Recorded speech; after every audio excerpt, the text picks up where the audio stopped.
Desde as 10h15 da manhã desta terça-feira, Alexandre de Moraes está sendo sabatinado na Comissão de Constituição e Justiça do Senado.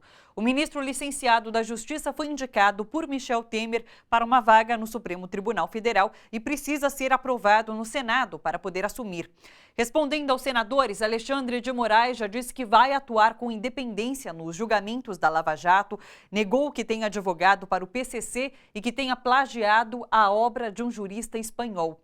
O repórter Welson Kalinoves, que está acompanhando a sabatina de Alexandre de Moraes e por telefone, tem mais informações. Boa noite, Welson. Como é que está o clima dessa sabatina?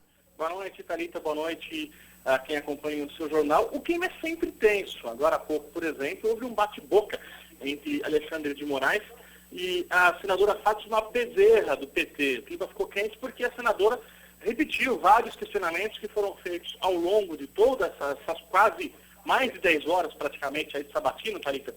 E durante todo esse período, os questionamentos foram repetidos. Questões chaves. Por exemplo, essa sabatina, a principal foi sobre a ligação de Alexandre de Moraes com o PSDB e o governo Michel Temer, que o indicou para o Supremo, e do qual o Alexandre é ministro da Justiça licenciado por enquanto.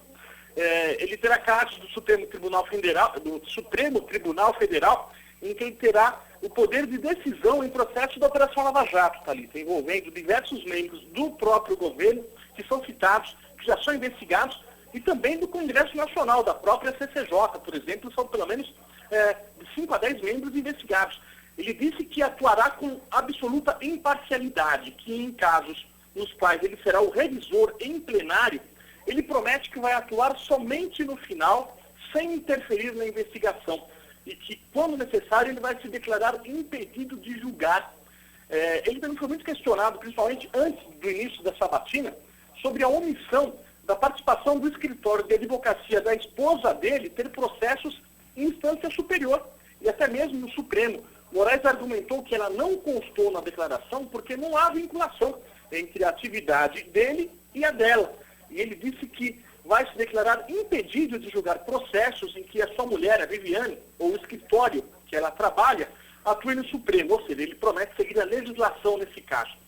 Ele também foi questionado sobre ter trabalhado para uma empresa, ou ter atendido como advogado uma empresa com suspeita de ligações com o PCC em São Paulo, Thalita. Ele relatou que o escritório do qual foi sócio defendeu uma cooperativa de transporte em relação a direitos de trânsito, uma tese que ele já vem falando há muito tempo. Ele insistiu nessa fala, e que a empresa teve seu nome vinculado ao PCC porque teria emprestado a garagem para um evento realizado para um outro deputado, e que nesse evento participaram das pessoas investigadas por ela com a facção. Sobre a tese apresentada em seu doutorado na USP, onde ele defendeu que membros do executivo jamais poderiam ocupar um cargo de confiança, por exemplo, no Supremo, ele disse que era uma discussão teórica dentro de um conceito e que não considera a sua indicação como um favor político do presidente Michel Temer.